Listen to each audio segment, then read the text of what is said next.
Hello everybody, I am Evelil and I will tell you one story of a good viewing. The cold wind of a late autumn evening howled through the alleyways of lower Manhattan, tugging at the edges of my coat as I walked. The city was alive in a way that almost felt wrong, overstimulated by neon lights and the hum of 1,000 conversations, all coexisting in a delicate tension. But tonight, something felt different, something more than the usual weight of the city's undercurrent. Maybe it was the feeling that the ordinary was hiding something sinister, or maybe it was the fact that I had been unknowingly pulled into something far darker than I could comprehend. I had been an anthropology student at NYU for the past few years, obsessed with obscure cultures, forgotten rituals, and ancient traditions that once had the power to shape the world. But nothing, not even the haunting legends of long-lost tribes, could prepare me for the discovery I was about to make. It all started when I stumbled upon an old map in the university library, tucked away in the back corner of an unused shelf. It was faded, worn, and marked with strange symbols that I could barely decipher. Yet, among the scattered ink marks, I found something curious. An intricate diagram of Lower Manhattan, with a red X drawn over what appeared to be an abandoned underground tunnel system. The edges of the paper seemed to crackle as if the ink itself was alive, holding some strange power. As I pored over the map, I couldn't help but feel a pull, an inexplicable draw to the marked location. I thought it might have been some sort of prank, or perhaps an archaeological student's old project left behind. But a nagging thought in the back of my mind suggested otherwise. My curiosity led me to investigate further. I spent days researching the tunnels beneath the city, digging through old archives, and piecing together fragments of forgotten history. What I found was something far beyond any simple archaeological dig. The map pointed to the site of an old church, one long forgotten by modern society but well known in the past. It was called St. Bartholomew's, and its history stretched back over a century. The more I dug, the more disturbing details emerged. It was said that the church had once been a place for a secretive group of wealthy New Yorkers, known only as the Assembly, who performed a ritual each century. A ritual that had been ongoing for over 100 years. The ritual, according to the texts I uncovered, was designed to bind the spirits of the city to its heart. A chilling phrase that echoed in my mind. No one knew what exactly was involved, but there were rumors that it required a chosen one, someone who had been marked long before their birth. If the ritual were ever disrupted, the city would face untold consequences, perhaps even the end of its existence. As the days passed, I became obsessed. The story of the Assembly, its century-old ritual, and the forgotten church gnawed at me. I had to see it for myself, to uncover what had been hidden beneath the city for so long. So I set out to find the church. With the map in hand, I wandered the labyrinthine streets of the city, eventually arriving at the derelict building that stood as a monument to the past. The church, abandoned for years, stood at the edge of a forgotten neighborhood, its Gothic architecture decaying under layers of neglect. The once beautiful stained glass windows were shattered, and the stonework was covered in a thick layer of grime. The air felt heavy, as if the place itself was holding its breath, waiting for something. I hesitated for a moment before pushing open the rotting wooden door. Inside, the air was thick with dust and the scent of mildew, but there was something else. A faint, unplaceable odor that clung to the space. I shone my flashlight across the pews, long untouched by human hands, and toward the altar at the far end of the church. It looked like any other abandoned building, but there was an undeniable sense of something watching, something waiting. At the foot of the altar, hidden beneath layers of cobwebs and forgotten relics, I found it. A stone trapdoor, sealed tight and covered in strange, arcane symbols. My heart raced as I realized that this was it, the entrance to the tunnels. This was where the ritual had taken place. The air seemed to hum with a low frequency, vibrating with the energy of something ancient and powerful. I took a deep breath, my pulse quickening. Something inside me told me to leave, to turn around and never look back. But my curiosity, the obsession that had taken root deep within me, won out. I knelt before the trapdoor and began to pull at the rusted iron handles. The door creaked open with a sound that reverberated in my bones, as though the very earth was protesting the disturbance. Below, a staircase spiraled downward into darkness, an unsettling chill rising from the depths. Against my better judgment, I descended. As I reached the bottom of the stairs, the air grew colder, thicker, and the darkness was nearly impenetrable. The flashlight beam barely pierced the blackness, revealing walls covered in strange symbols, markings that didn't belong to any known language. The floor was uneven, littered with debris, and as I moved forward, I couldn't shake the feeling that something was moving just out of sight. Something old, something hungry.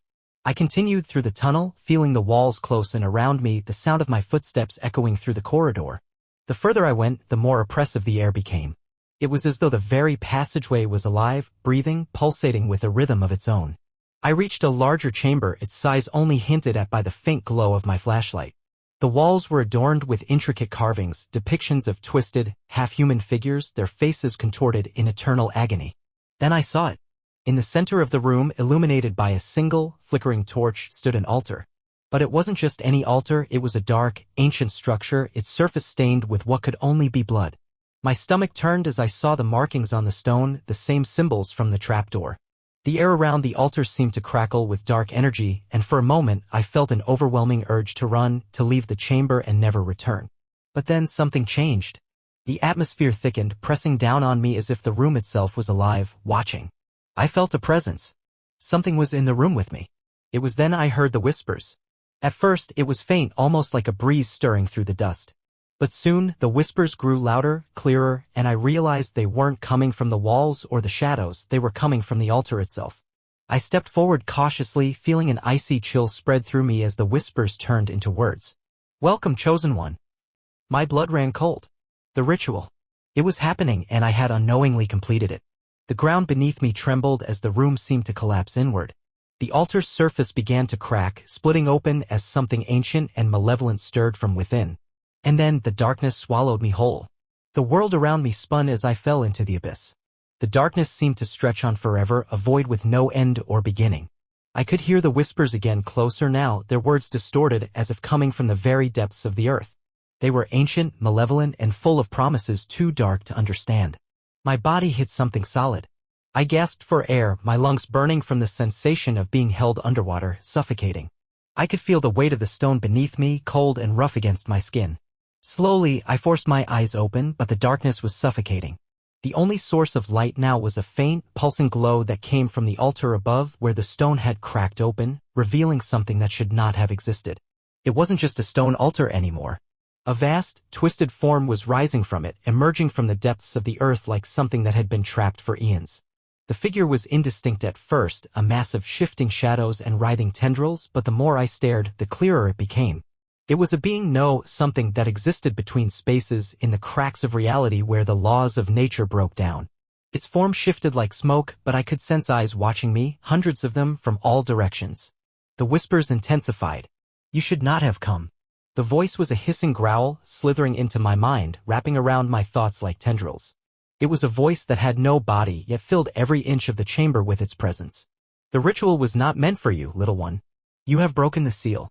I tried to move, but my body was stiff, frozen. My heart raced, each beat echoing in my ears. The air felt heavy, almost as if it were pressing down on me from all sides. The walls, once distant and ominous, now seemed to be alive, shifting, pulsating with dark energy. It felt as though the very space around me was growing tighter, closing in, suffocating. I forced myself to stand, my knees buckling beneath me as the weight of the atmosphere threatened to crush me. I stumbled forward toward the altar, the pulsing light growing stronger with each step. The thing, whatever it was watching me, and I could feel its gaze, cold and calculating, digging into my very soul.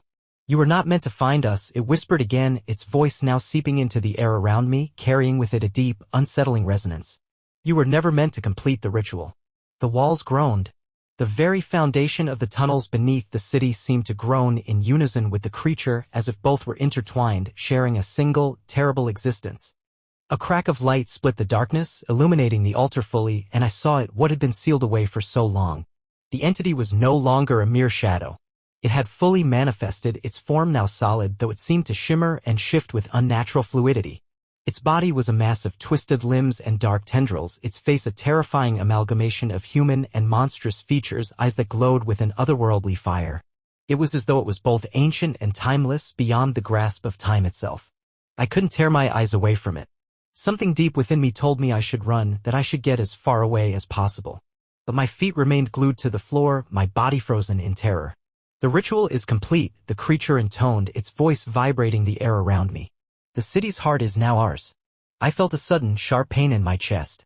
It was as if something was pulling at me from the inside, a force so powerful it threatened to tear me apart. The creature reached out, its tendrils twisting in the air, and a horrible, indescribable force surged through me. My vision blurred as I stumbled backward, my head spinning. I could feel my heartbeat in my throat, erratic and rapid, but it was no longer my own heart I heard. The ground trembled beneath me. The city above, I realized with horror, was shifting, responding to the creature's presence. The very streets of New York seemed to warp, as if the city itself was coming alive, reacting to the awakening of something old, something that had been sealed away for too long. I gasped, fighting to keep control of my senses, but the whispers, the voices, the presence, they all intensified. I saw flashes of images in my mind, twisted forms, monstrous shapes, faces contorted in eternal pain, and the city itself crumbling into ruin. I saw people, thousands of people, walking the streets of Manhattan, their faces blank, their eyes vacant, their movements mechanical. And then I heard the sound that would haunt me forever, the sound of hundreds of feet, all walking in unison, all heading toward the same place. The city was waking up, awakening to something terrible that had been bound beneath it. "You must help us," the entity hissed again, its voice growing louder, more insistent. "You are the final key. The city is ours. You are ours."